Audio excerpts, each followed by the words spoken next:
Good afternoon, and I would like to start by saying again thank you to AAUW for inviting me to participate in what I believe is an important conference.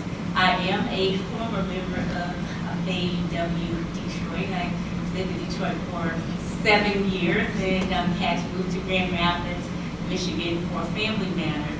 But when I was asked to participate in this conference, I could not say no, because I believe in AAUW's mission and what it stands for. So today, I'm here to talk about what I believe leaning in is about. So I created Women Let's Hear From the Men, and that is a form of leaning in. What I mean by that is Women Let's Hear From the Men. We wanted to we wanted to play a significant role in bridging the pay and professional gender gap. And we are doing that by involving and engaging men in assisting professional women in fast-forwarding their careers. And let me just say this. I moved back to Grand Rapids in January 2012. I began writing a series for MLive, a women's focus series for MLive, and I leaned in to get that position. I was at a conference, and the editor of MLive was there, among other men, and I immediately zeroed in on who I wanted to talk to. And that's what you want to do. Leaning in is finding the information you need, talking to the people you need to talk to get where it is you're trying to go, to get your voice heard. So I went and I talked to the editor of MLive and just talked to him about the possibilities of writing this women's focus series, something that they weren't doing. And we had a meeting, and the answer was yes. We did the women's focus series. It was 3 parts. And at the end of that series, I thought, well, what could I do next? I knew the last article was coming up, and then I had this epiphany, Women, Let's Hear From the Men, which really came from the pages of my own life. I had an uncle who was a high-level executive, and I would say from age 18, even now, he has been coaching me on how to deal with men, and not only in romantic relationships and professional relationships. And I tell you, everything that he has told me has helped me get to where I am today. So after my series ended with MLive, the 3rd article was running, so I said, let's do Women Let's Hear From the Men. Let's bring that to life, and that became an initiative.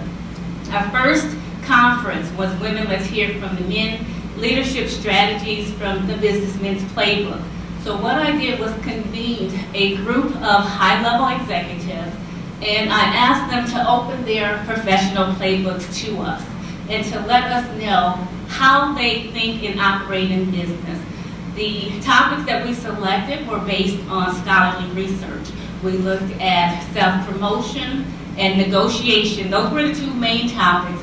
And the research indicated that women were just a little bit less adept at self-promoting and negotiating. We also focused on communicating effectively and networking. Women in middle management pretty much have learned how to network and communicate effectively, but they were stuck there. 50% of women were stuck in middle management. So we decided to see what we could do about that. So these men, they gave us their time, they opened up their playbooks, they told us how they did business. Women were then involved in a Q&A, and they fired away, asked all kinds of questions. And the first response I got from women was, why do we need to hear from the men? And I said, first of all, many men were mentored by women. And secondly, men occupy 95% of the C-level suites in the U.S. So clearly, we need to hear something from them. And to me, it is my opinion that this is the next logical step. We've had women in leadership conferences. We've been meeting for a gazillion years.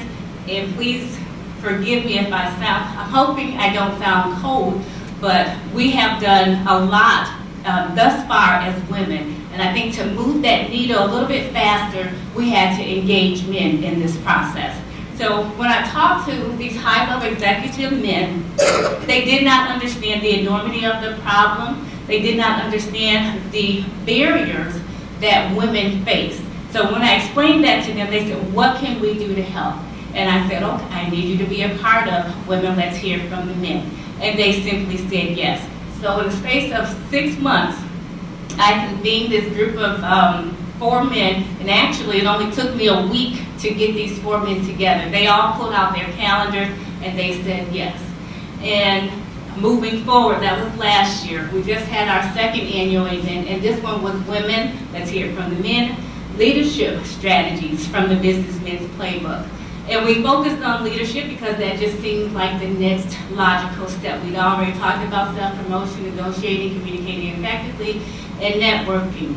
And what these men do is they are asked to give us access to the conversations that they have on the golf course, that they have in the locker room.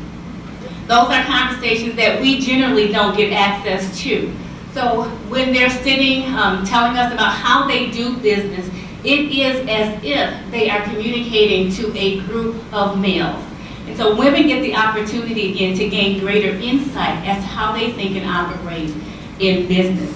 And these men are advocates for women. They are supportive of women moving forward. And I have other men who are jumping on the bandwagon. So now we have created an initiative.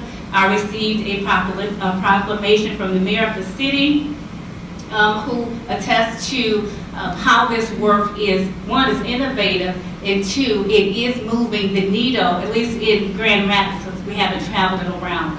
I'm getting so many testimonials from women who said, thank you so much, because the advice that was provided has helped me get a promotion on my job. So this is how I lean in, by creating an opportunity to empower men to empower women.